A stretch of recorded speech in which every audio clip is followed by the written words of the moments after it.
तुम्हारा अन्नदाता, पग पग पर है संग तुम्हारे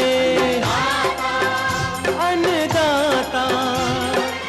लहू किसानों का बन के पसीना सींचता है धरती का सीना। मेहनत का तेरी हक दिलवाने, नई तकनीक नई खोज बताने। पशुधन को गुणवान बनाना, पौध सुरक्षा को सिखलाना, खेती के सब गुर समझाने, भारत का सरताज बनाने। आठों पहर है संग तुम्हारे अन्नदाता, अन्नदाता। नमस्कार, मैं हूं नीलू। आप सभी दर्शकों का अन्नदाता कार्यक्रम में स्वागत करती हूं। हर रोज की तरह कार्यक्रम में लेकर आई हूं खेतीबाड़ी से जुड़ी हुई बहुत सी लाभकारी जानकारियां। तो चलिए सबसे पहले देखते हैं क्या है विशेष आज के कार्यक्रम में। अरहर के साथ उड़द की अंतर्वर्तीय फसल की खेती कर एक किसान ने कमाया अच्छा लाभ। सौंफ की फसल में किए जाने वाले जरूरी प्रबंधनों पर जानकारी। साइलेज बनाने की वैज्ञानिक विधि एवं पशु आहार में महत्व।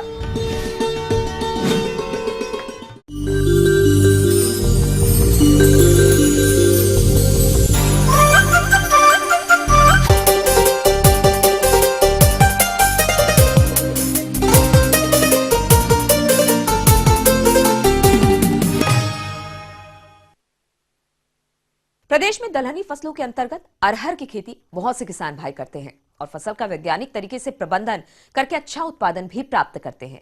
परंतु अरहर लंबी अवधि की फसल होने के कारण प्रदेश में कुछ किसान ऐसे भी हैं जो अरहर के साथ साथ अंतर्वर्तीय फसलों की खेती करके अन्य किसानों की तुलना में अधिक लाभ प्राप्त करते हैं। आज हम आपको मिलवाने जा रहे हैं ग्राम कलोरी, जिला रतलाम के प्रगतिशील किसान पवन जाट से, जिन्होंने अरहर के साथ अंतर्वर्तीय फसल के रूप में उड़द की खेती की थी और उन्होंने अरहर तथा उड़द की फसल से अच्छा उपज भी प्राप्त करके अन्य किसानों की तुलना में अधिक मुनाफा प्राप्त किया। तो आइए मिलते हैं उनसे और जानते हैं अरहर के साथ उड़द की अंतर्वर्तीय फसल की सफल खेती के बारे में खुद उन्हीं से। मैं अरहर लगाने के लिए मैंने कृषि विज्ञान केंद्र से संपर्क किया। वहाँ पर मुझे अरहर की ICPL 8839 एक अर्ली वैरायटी है 140 से 150 दिन की, वो उनके द्वारा दी गई और उचित मार्गदर्शन दिया गया कि इसको बेड पद्धति पर लगाना है।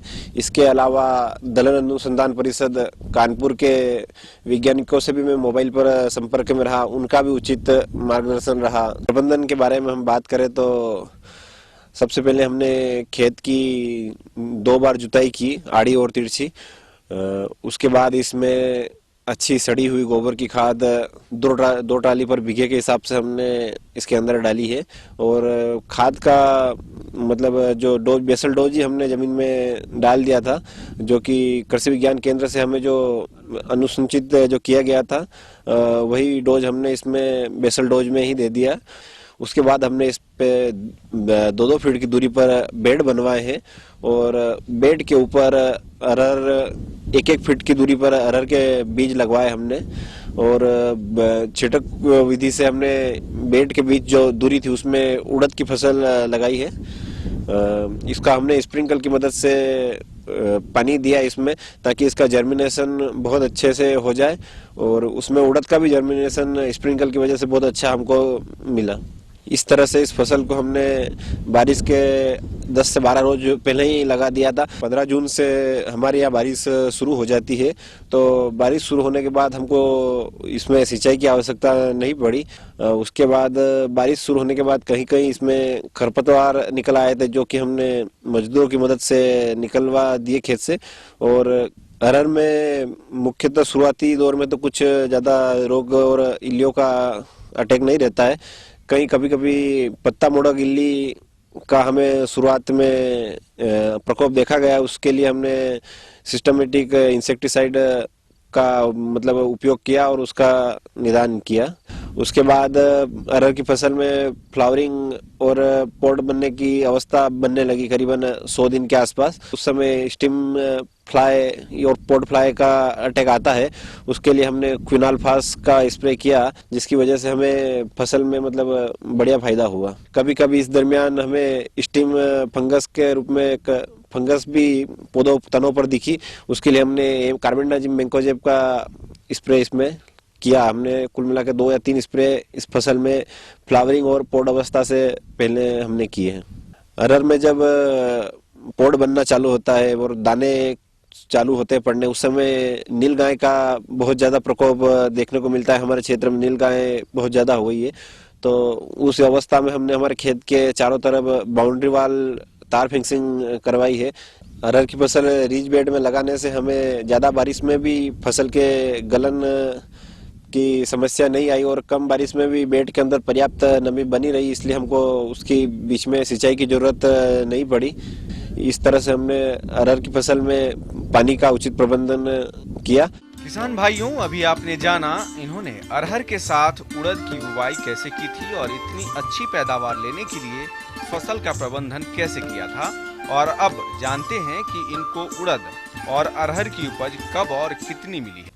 इस दरमियान 70-75 दिन के आसपास हमें हमारी उड़द की फसल का उत्पादन प्राप्त हुआ, जो कि 4 कुंटल 2 बीघे में हमको उत्पादन प्राप्त हुआ, जो हमने मजदूरों की मदद से कटवा कर निकाल लिया और उसका हमें एक अलग से मुनाफा प्राप्त हुआ।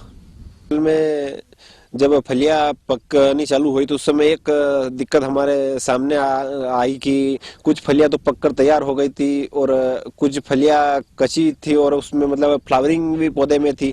इस स्थिति में अगर आमतौर पर हम पूरा पौधा हटाते हैं तो हमें जो फ्लावरिंग और वो माल हमें मिल नहीं पाता, इसलिए हमने इस बार एक नया प्रयोग किया है कि हमारी फसल में जो फलियां पक गई थी और जो डालियां पक चुकी थी, मजदूरों की सहायता से हमने उनको मुख्य पौधे से हटा ली उनको और वो अलग कर ली और जो हरा मतलब पौधा बचा था और फ्लावरिंग और जो फलियां बची थी हरी फलियां, उनको हमने पौधे पर ही रहने दिया और जो पका पका माल हमने इसमें से हटा लिया। उसके बाद हमने इसमें सिंचाई कर ली तो वापस से हमको पौधे में फुटन आ गई और इसी तरह हमने इस फसल को 3 बार तुड़ाई किया है। तो हमें तीनों बार मिला के पहली बार कुछ ज्यादा उत्पादन, उसके बाद थोड़ा सा कम और उसके बाद थोड़ा और कम उत्पादन, लेकिन हमें 3 बार में मिलाकर 12 कुंटल उत्पादन 2 बीघे में प्राप्त हुआ है।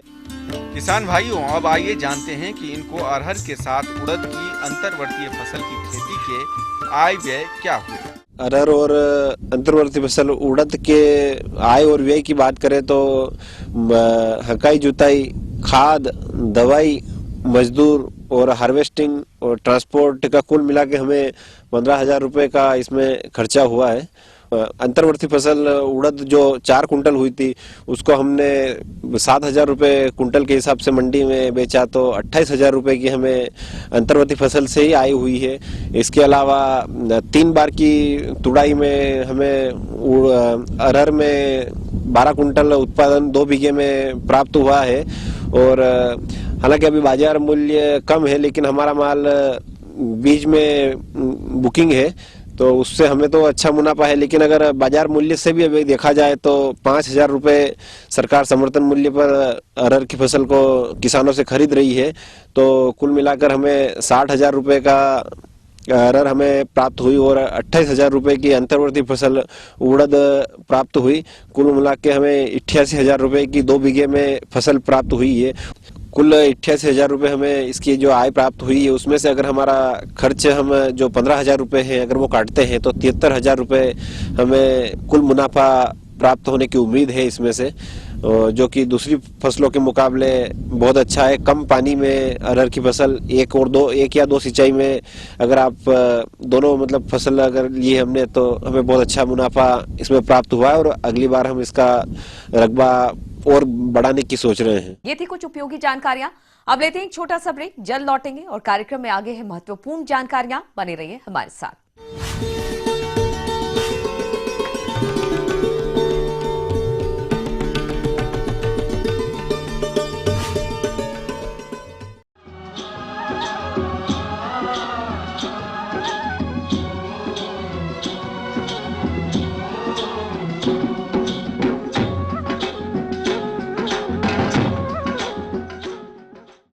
बाद एक बार फिर से आप सभी दर्शकों का अन्नदाता कार्यक्रम में स्वागत है। बढ़ते हैं अगली प्रस्तुति की ओर।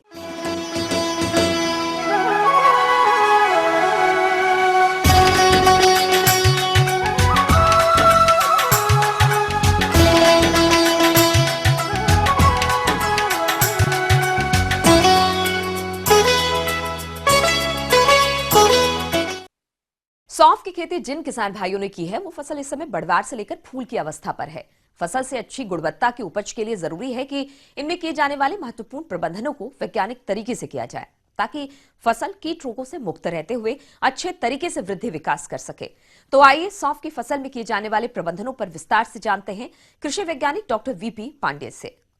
आज हम सौंफ की खेती के बारे में समसामयिक जानकारी, यानी इस समय हमें सौंफ की खेती में क्या करना चाहिए, कैसे करना चाहिए, उसके संदर्भ में मैं आपको जानकारी दूंगा। आज जो आपकी ये फसल लगी है, सबसे पहले हमको सौंफ की खेती से जो अवांछित रूप से खरपतवार उगाए हैं उन्हें ठीक प्रकार से मैनुअली सौंफ की खेती से निकालकर फसल को, पौधों को स्वच्छ बनाने की ज़रूरत है, जिससे जो आपने पोषक तत्व या तो बाहर से दिया है या जो भूमि में उपलब्ध है पौधों को ठीक प्रकार से मिल सके।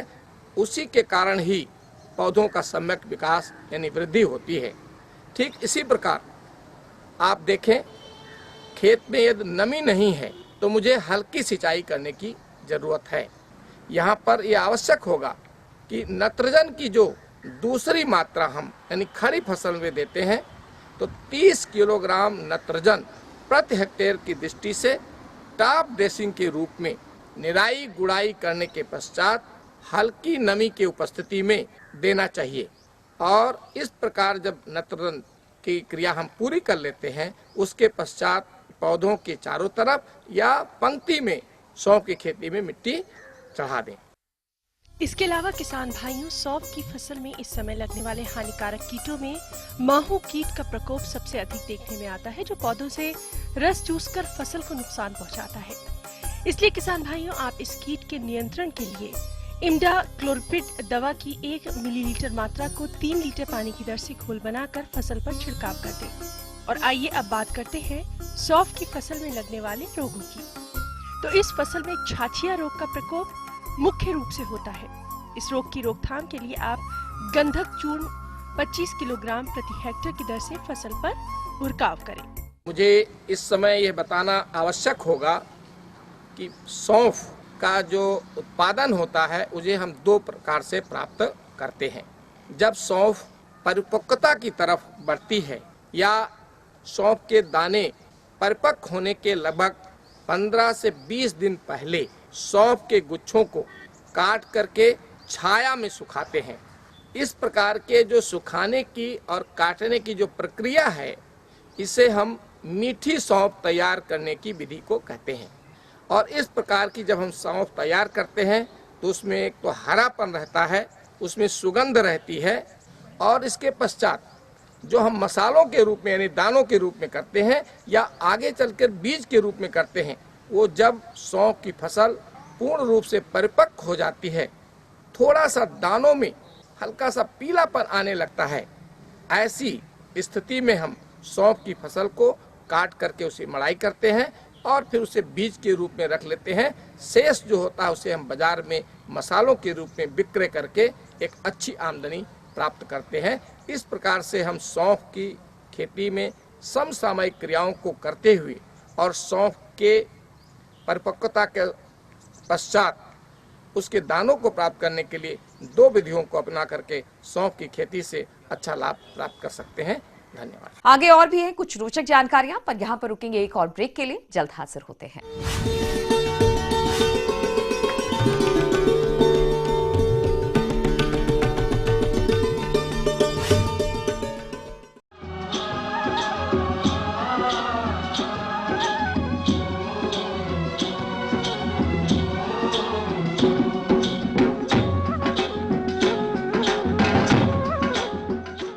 ब्रेक के बाद आप सभी दर्शकों का स्वागत है। चलिए अब रुक करते हैं अगली कड़ी की ओर।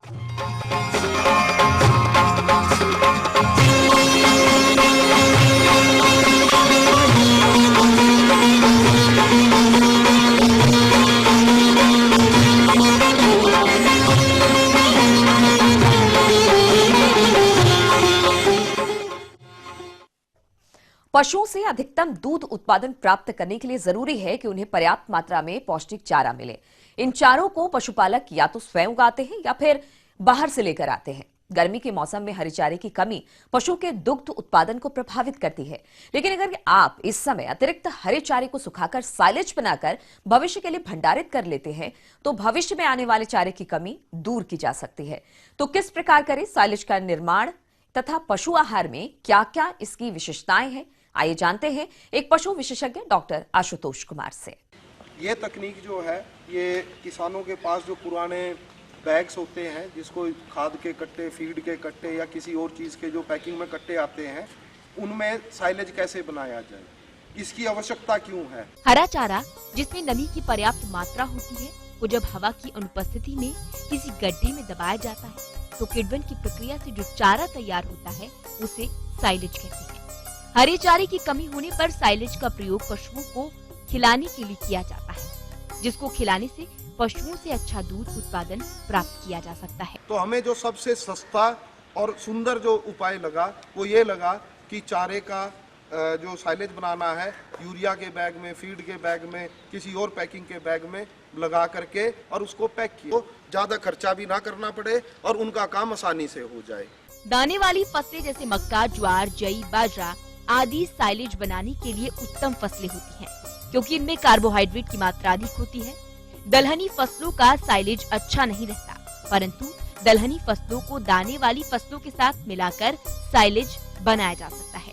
अन्यथा शीरा या गुड़ के घोल का उपयोग किया जाए, जिससे लैक्टिक अम्ल की मात्रा बढ़ाई जा सकती है। क्योंकि जो हमारे जमीन नहीं है जिन किसान भाइयों के पास, उन किसान भाइयों के पास चारे की उपलब्धता बहुत कम रहती है कि जो रोड साइड पे चारा होता है या खेत में चारा होता है उसकी गुणवत्ता को देखते हुए, यानी गुणवत्ता कैसे साइलेज बनाने के लिए उसमें 20%, 25%, 30% वाला जो है हमने चारा सिलेक्ट किया, और जो जिसमें ज़्यादा पानी था उस पानी की मात्रा को एडजस्ट करने के लिए तो 1/3 भूसा जो है वो हम उसमें मिला देते हैं।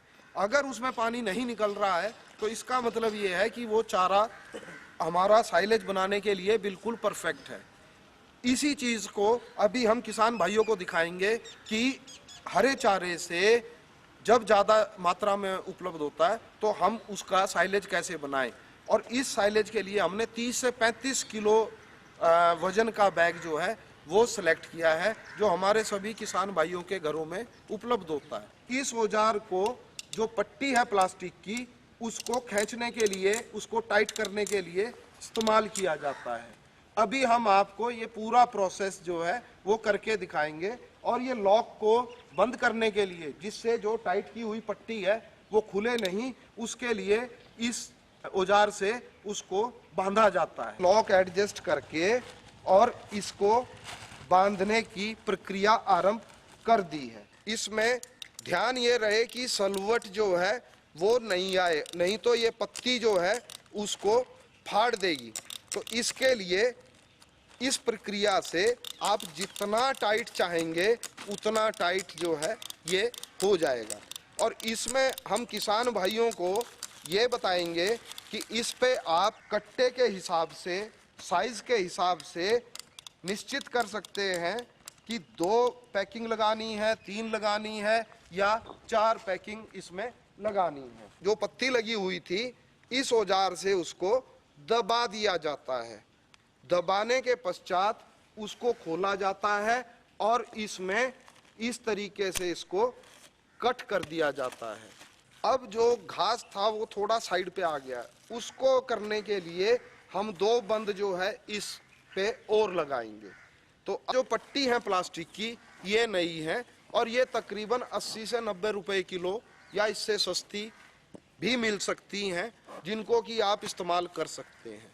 और इस पट्टी को जब ये आप बैग खोलेंगे, जो पट्टी आपकी निकलेगी उसको दोबारा आप कट्टों का मुंह बांधने में इस्तेमाल कर सकते हैं। तो ये पर्यावरण में नहीं जाएगी, वहाँ पे आपको हानि नहीं पहुँचाएगी।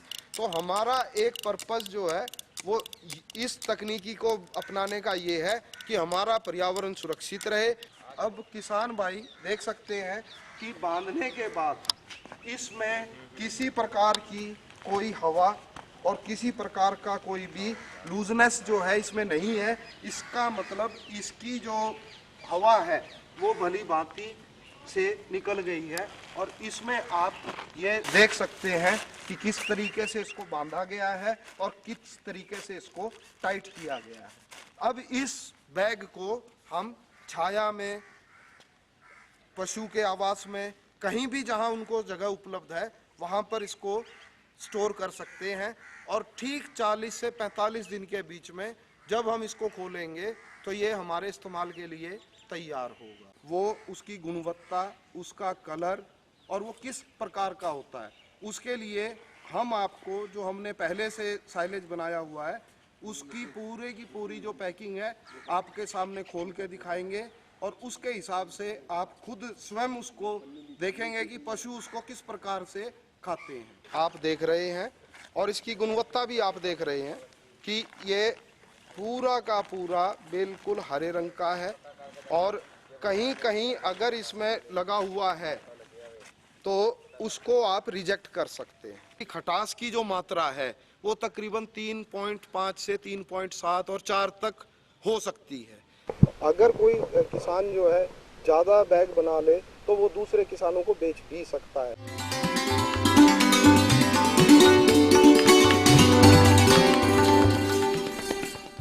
अन्नदाता हेल्पलाइन निशुल्क फोन संपर्क सेवा के माध्यम से आपके द्वारा पूछे गए प्रश्नों में से 1 या 2 महत्वपूर्ण प्रश्न को हम अपने कार्यक्रम में शामिल करते हैं और इसी के तहत आज का चयनित प्रश्न और उसका जवाब इस प्रकार है।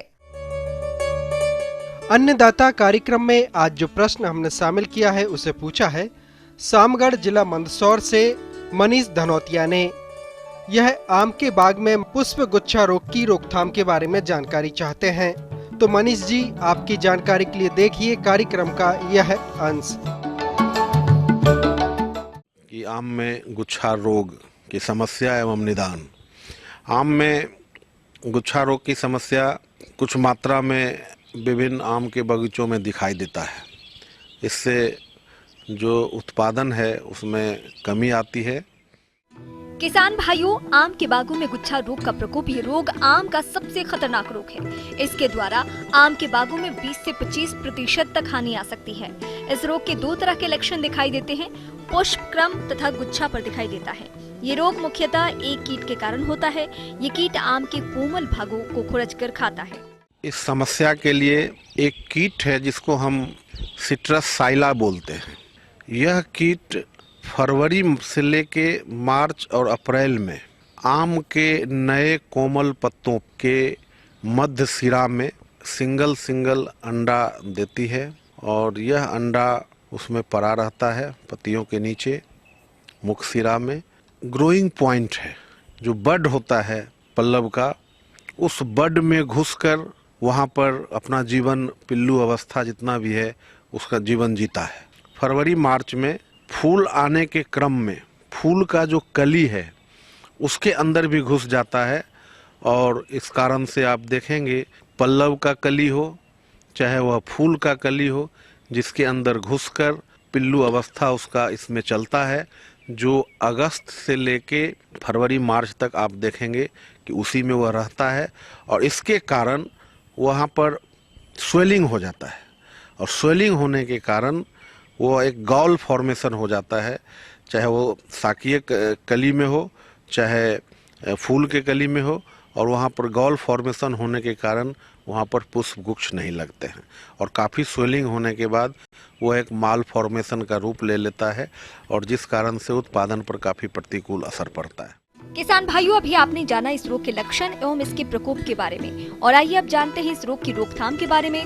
तो आप इसकी रोकथाम किस प्रकार से करें, आइए जानते हैं। कीट से निजात पाने के लिए, इस कीट के नियंत्रण के लिए आम के हार्वेस्टिंग के बाद सितंबर अक्टूबर में अगर हम जहाँ पर भी इस तरह का गॉल फॉर्मेशन हमको दिखाई देता है पल्लव में या पुष्प गुच्छ इस तरह का दिखाई देता है, उसको अगर हम काट करके हटा दें तो उससे हम निजात पा सकते हैं। फरवरी मार्च के समय में इस कीट के द्वारा अंडा पल्लव पर दिया जाता है और उस समय आम के मंजर के लिए जो दवा डालते हैं अगर सटीक उस समय में अगर नज़र रखे, ऐसा दवा हम डालें जो दोनों के लिए काम करें कीटनाशी। इमिडाक्लोप्रिड 20 SL 1 ml 3 लीटर पानी के हिसाब से, थायोमिथोक्सैम 1 ग्राम 3 लीटर पानी के हिसाब से अगर हम छिड़काव करते हैं तो बेहतर परिणाम मिलता है हमको। जैसे डाइमेथोएट 2 ml प्रति लीटर के हिसाब से, मेटासिस्टॉक्स 2 ml प्रति लीटर के हिसाब से घोल कर अगर हम छिड़काव करते हैं तो इससे जो गॉल फॉर्मेशन है उसको हम बहुत हद तक रोक सकते हैं और इससे इस समस्या से निजात पा सकते हैं।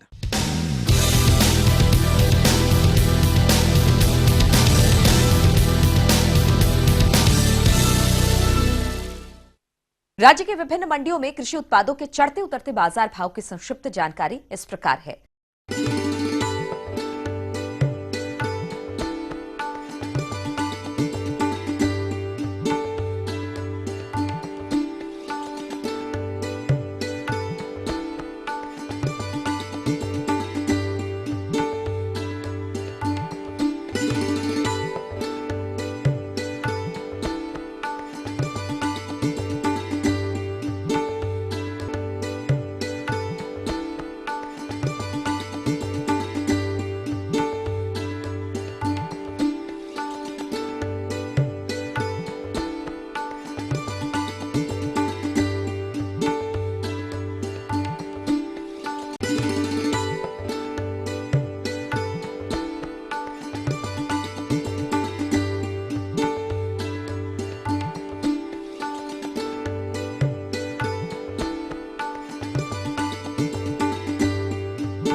अब आइए देखते हैं कल दिखाए जाने वाले कार्यक्रम की मुख्य झलकियां।